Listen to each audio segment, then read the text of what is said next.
The Portland Trail Blazers have been without Damian Lillard for their last several games, and it had been showing in the win column, or rather, the loss column.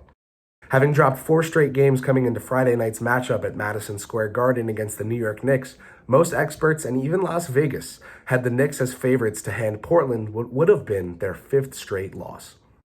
That result was exactly what was on pace to happen, as the Knicks accrued a lead as big as 14 points in front of their home crowd.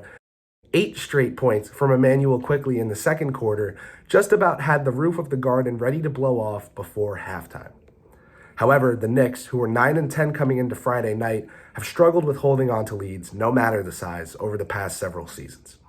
Even with point guard Jalen Brunson trying to keep the ship as steady as possible with his second straight 30-plus point performance, the lead dissipated in front of New York's eyes and was in the possession of Portland by halftime. Jerami Grant, who was impossible to miss on either end of the court due to his impact, had a career high of 15 free throw attempts coming into the game and had shot 14 by halftime. He finished the game with 28, having made 21 of those free throw attempts, a great help on his way to what was also a career high in points for Grant. He finished the overtime period with 44 and had a previous career high of 43.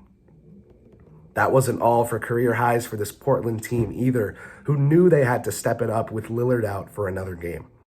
Josh Hart had a previous career high of 17 rebounds, a mark he had reached 2 times before, and had 19 when his night was cut short by his 6th foul. New York wing RJ Barrett continued his turbulent season for the Knicks, recording a pretty stat line of 19 points, 10 rebounds, and 5 assists, but going 6 for 22 from the field on his way there. Head Coach Tom Thibodeau was asked directly about Barrett's struggles after the game, which included only making one of his 7 3-point attempts Friday night, and if he would want Barrett to reduce the volume of shots he's taking. Thibodeau's response was a resounding and clear no. He added that Barrett needed to focus on taking fewer shots that directly put the onus on the referees to blow the whistle, but not fewer shots in general. Barrett is shooting under 40% from the field this season in what has thus far been quite the down year for the young wing coming out of Duke. However, he did start last season with what was an NBA record for consecutive 3-pointers missed and was able to turn things around a few months into the season. The Knicks will have the 11-8 Grizzlies coming to the Garden Monday night for their next test, the second best rebounding team in the NBA. The only catch, 5th in that category, is the New York Knicks.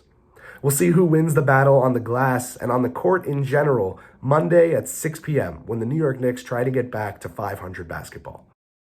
For WFUV Sports, I'm Kris Pursiainen.